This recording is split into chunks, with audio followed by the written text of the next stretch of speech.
Halo viewers, apa kabar kalian semua? Masih nahan berak pas mau berangkat? Kali ini saya akan membahas film berjudul War of the Titans. Film kolosal yang tidak ada hentinya, menarik buat ditonton berulang, menceritakan kebangkitan makhluk penghuni bisa dibilang neraka untuk menghancurkan dunia ketika manusia sudah tak mau berdoa. Oke, karena saya belum makan, kebetulan ada kondangan Pak Broto, lumayan buat makan 1 bulan, ada es krim tungtung lagi kan di sana. Jadi langsung saja, siapkan kopi, siapkan cemilan, paskan posisi kepala dan bokong Anda, kita masuk ke pembahasan film. Kisah diawali pada kehidupan seorang pria bernama Perseus yang saat ini sedang berziarah ke makam mendiang istrinya. Perseus adalah seorang nelayan dan hidup bersama anak laki-laki sematawayangnya bernama Helios. Untuk kalian yang mau nonton kisah sebelumnya dari Perseus, bisa cek videonya di deskripsi ya. Lanjut, Perseus sendiri sebetulnya adalah manusia setengah dewa, anak dari dewa Zeus. Namun Perseus menolak untuk bersanding bersama dewa dan lebih memilih hidup menjadi manusia seutuhnya.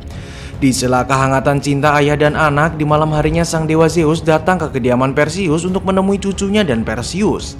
Sambil ngopi dan makan beng-beng, di sini dewa Zeus curhat mengenai manusia yang sudah tidak lagi mau berdoa kepadanya. Hal itu pun menyebabkan makhluk jahat bangkit karena Perseuslah satu-satunya manusia yang bisa memimpin kaumnya. Zeus pun meminta bantuan kepada Perseus agar mencegah terjadinya kiamat karena manusialah yang akan menjadi kunci keselamatan bumi.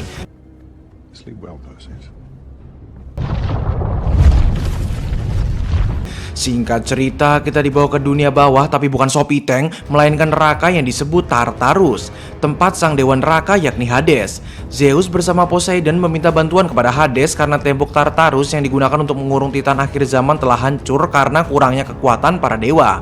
Namun permintaan tolong Zeus justru berbuah malapetaka. Sang anak Zeus, dewa perang yakni Ares, membangkang kepada sang ayah dan bersama dengan pamannya Hades berniat membangkitkan makhluk akhir zaman yakni Kronos. Ares membangkang karena ia cemburu disebabkan Zeus lebih mencintai Perseus ketimbang dirinya dan pertarungan pun terjadi. Singkat cerita, saat Perseus menjalani kehidupan manusianya, tiba-tiba muncullah bola api dan terjatuh tepat di tengah kampungnya. Itulah sebabnya kalian jangan bermain api karena api akan menimbulkan kekacauan. Tanpa diduga, bola api tersebut adalah sosok makhluk mengerikan berasal dari neraka, berkepala 3 dan dapat menyemburkan api. Perseus yang merupakan manusia setengah dewa melawan makhluk tersebut. Namun tentu ini bukan film superhero dengan kekuatan berlebihannya. Dengan julukan manusia setengah dewa, ia melawan dengan penuh adrenalin. Pada akhirnya Perseus mampu mengalahkan monster tersebut dengan menjebaknya menggunakan rantai dan terbakar oleh semburan apinya sendiri. Singkat cerita, Perseus bersama sang anak mengunjungi kuil ibadah, tempat untuk manusia menyembah para dewa yang kini sudah terlihat hancur karena tak ada manusia yang mengunjunginya. Saat Perseus mencoba berkomunikasi dengan sang ayah, tiba-tiba muncul seorang pria gondrong ala vokalis metal yang ternyata ia adalah dewa laut yakni Poseidon. Poseidon pun menyampaikan kepada Perseus bahwa saat ini dewa Zeus sedang disekap oleh Ares dan Hades. Ia pun meminta bantuan Perseus untuk segera menyelamatkannya. Namun karena Perseus yang hanya manusia setengah dewa, Poseidon pun memberi petunjuk pada Perseus untuk mengunjungi anaknya yang juga merupakan manusia setengah dewa bernama Angener, dan Poseidon pun memberikan trisulanya sebagai alat untuk melawan Kronos nantinya. Pada akhirnya ia pun menghembuskan nafas terakhirnya dan berubah menjadi debu. Perseus pun berpamitan kepada Helios untuk menuju ke kerajaan Argos tempat Angener berada dan menitipkan sang anak kepada seorang wanita bernama Clea. Singkat cerita, dengan kuda Pegasusnya, Perseus sampai di kerajaan Argos dan bertemu dengan ratu cantik bernama Andromeda. Tentu kedatangan Perseus sangat dihormati semua prajurit Argos mengingat jasa yang telah menyelamatkan kerajaan Argos sebelumnya dari serangan monster Kraken. Perseus pun menyampaikan solusi akan kiamat yang akan terjadi dan meminta kepada Andromeda untuk menemui pemuda bernama Angenor. Namun kalian akan dibuat tertahan dan sangat tidak disukai rakyat Argos. Keburukannya makin terlihat jelas ketika Argos mengolok-olok Perseus. Namun saat Perseus menyebut Angenor sang putra Poseidon, seketika Angenor terdiam dan mau berbicara serius dengan Perseus. Dengan penuh keheranan, sang ratu bersama prajuritnya mengenai sikap Angenor yang berubah 360 derajat ketika berbicara dengan Perseus. Pada akhirnya Perseus, Ratu Andromeda dan Angenor bekerja sama membantu untuk menghentikan kiamat. Mereka pun menuju ke lokasi di mana senjata para dewa dibuat dengan bantuan Trisula Poseidon dan darah keturunan penguasa lautan. Pada akhirnya mereka sampai di sebuah pulau. Sesampainya di sana, sama kayak cewek lagi ngambek, mereka mendapati banyak sekali jebakan di sekelilingnya. Karena Anjener yang seranal serunul, ia terkena jebakan. Tak lama terdengar suara hentakan keras dan sosok raksasa dari kejauhan yang ternyata itu merupakan makhluk raksasa yang disebut Cyclops. Melihat sosok yang mengerikan, para prajurit ingin berdoa kepada dewa Ares, namun Perseus melarang keras satupun dari prajurit untuk berdoa karena bila Ares tahu mereka justru akan dibunuh. Dan pada akhirnya mereka bertarung dengan para Cyclops.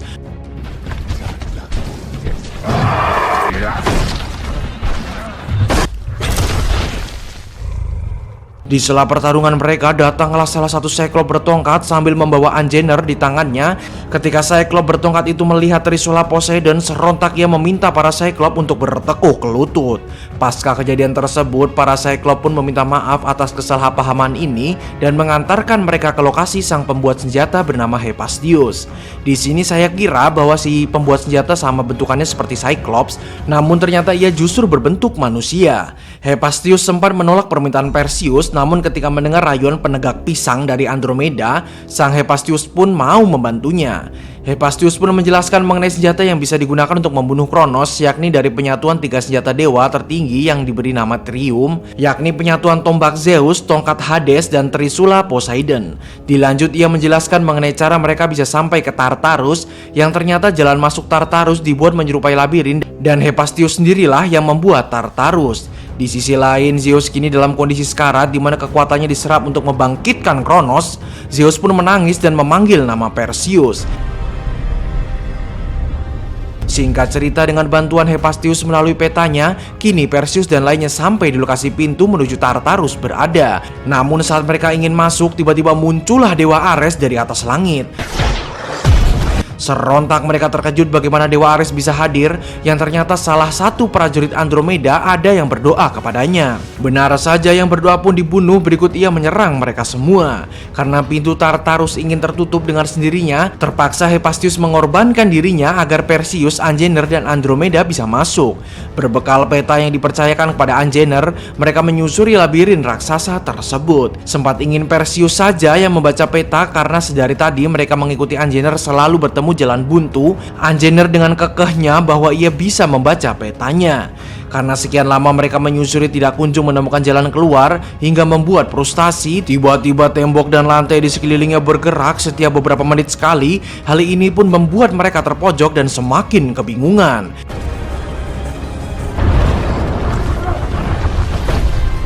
Hingga di suatu ketika mereka sempat terjebak, dan saat membantu Putri Andromeda untuk keluar, Perseus terjatuh dan terpisah. Saat terbangun, ia sudah berada di sebuah ruangan dan tiba-tiba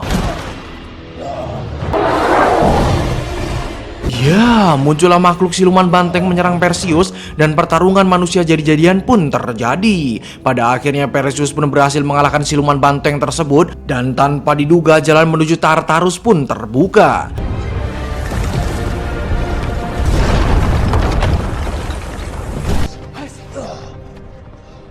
Di Tartarus, Zeus meminta maaf kepada Hades mengenai dirinya yang telah menempatkannya memimpin dunia bawah dan memintanya untuk membebaskan dirinya. Namun saat Hades sudah tersentuh dengan pemerintahan Zeus, tiba-tiba Ares mencegahnya dan pertarungan pun terjadi hingga membuat mereka terjatuh.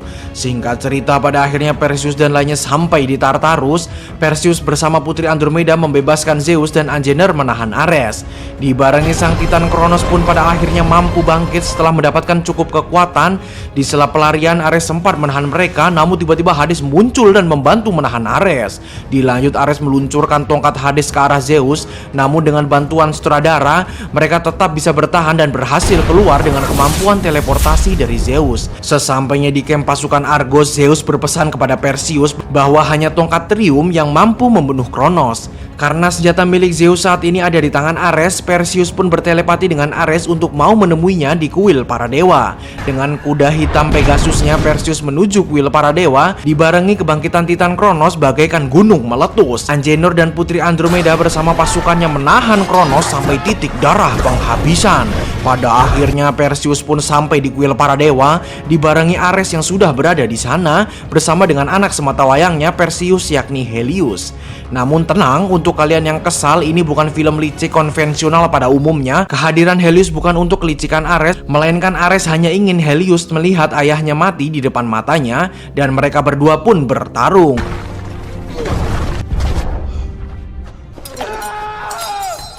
Tentu Perseus yang bukan seutuhnya dewa, perbandingan kekuatannya terlampau jauh dengan Ares, karena Helios bukanlah peran anak seperti film menjengkelkan pada umumnya. Dengan kode mata sang ayah membantu Perseus dengan memancing perhatian Ares. Saat Ares lengah, segera Perseus muncul menusuk Ares dan mengambil senjata Zeus. Dengan senjata sang ayah, Perseus menusuk saudara dewanya hingga membuat Ares musnah menjadi debu.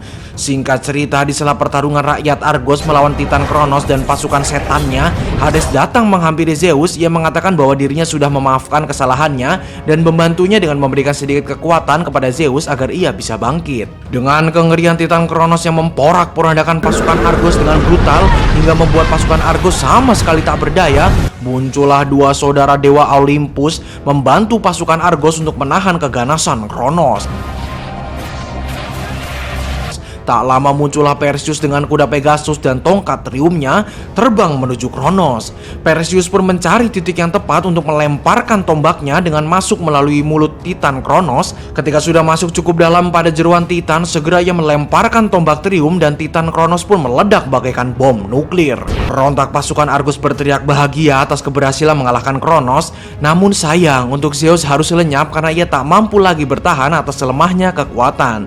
Zeus pun berpesan kepada Perseus untuk terus melindungi kaum manusia akan kehancuran. Dan kini dewa yang tersisa hanyalah Hades yang sudah tidak memiliki kekuatan dewa. Kisah pun ditutup dengan rakyat Argos kembali damai seperti sedia kala, dan Perseus pun dapat kembali bersama dengan anak yang sangat ia cintai. Apakah Perseus akan kembali beraksi melawan Kratos dan merebut pedang Blade of Chaos? Hanya anak di rental PS2 yang tahu. Film pun berakhir. Terima kasih untuk kalian yang sudah menonton filmnya sampai habis. Bagus filmnya, wajib sih ditonton. Untuk filmnya ini alurnya lempeng-lempeng aja ya. Jadi ya tentu bagus karena ini film legenda juga ya. Oke, suara sound manten sudah bergetar sampai ke bokong saya. Jadi cukup sekian, sampai jumpa di video berikutnya. Sekian.